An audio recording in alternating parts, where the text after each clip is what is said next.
Yes, I'd like to tell a story about a local monster. This monster was well known for the quickness of his kill.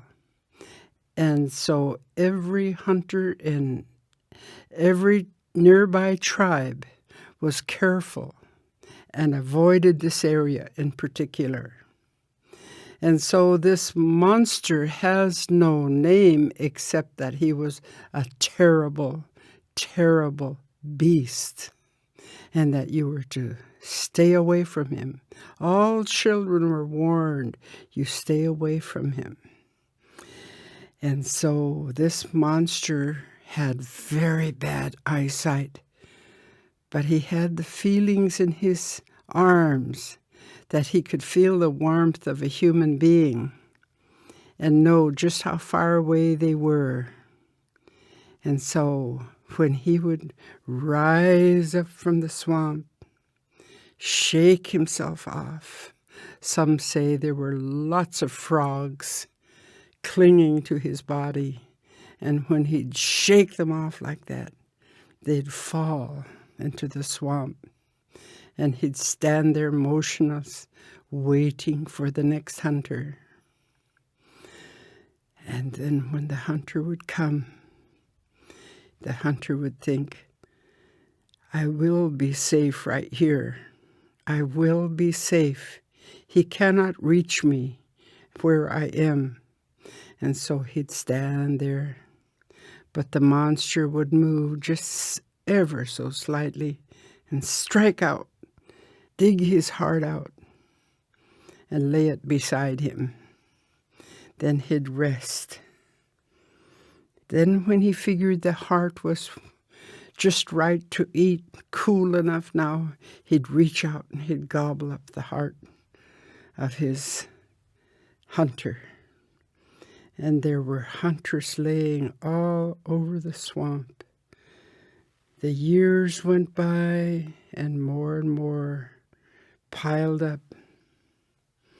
And then they were eaten by the prey that was around the bears and the wolves and the fox, and all of the animals just ate to their heart's content. And many people are so afraid of this area. Well, this one boy, being raised by his grandmother, was told by his grandmother, I'm going to train you, my dear son. I'm going to train you, not just as a hunter, but as a medicine man, to kill this monster. And oh, the boy wondered, but he trusted his grandmother. And there every day she would have something for him to do. Polish up this weapon, get his food dried, all of his food that he needed to walk clear across the reservation and watch the monster. He had to observe when he would rise and when he would rest. And so he'd watch every day. He was ready. Then he came home and told his grandmother, I know now what the terrible beast does from hour to hour. And he told her, he rises up in the morning, he looks around, and then if there's a hunter that comes by, he gets the heart, and then he rests. And then he comes up again, and he was timing the monster. Good, she said, good, good.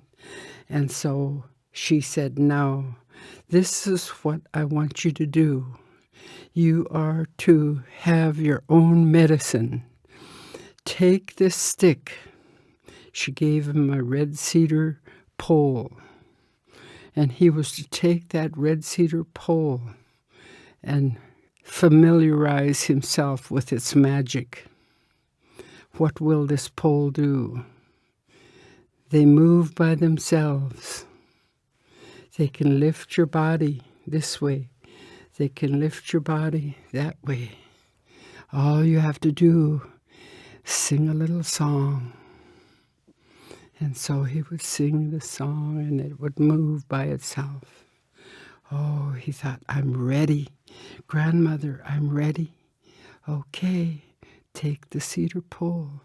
Bring it with you, but lay it by your side while you watch the terrible beast come up and go down. And so the boy waited and waited. And when he saw the monster rise and shake off the frogs, he let it go back down, and he knew it was going to stay for a short while. And so he was praying and praying with a stick. He'd point this way, oh, nothing. Point this way, oh, nothing. He was singing his song. Then he pointed to the sky, and thunder came when he pointed it to the sky. And the thunderbird came down and picked the boy up by the shoulders. And the beast was rising at that moment. And the thunderbird flew at the beast, the terrible beast. And the terrible beast could just barely see the boy coming at him with the stick. And the terrible beast got weaker and weaker as he watched the boy approach.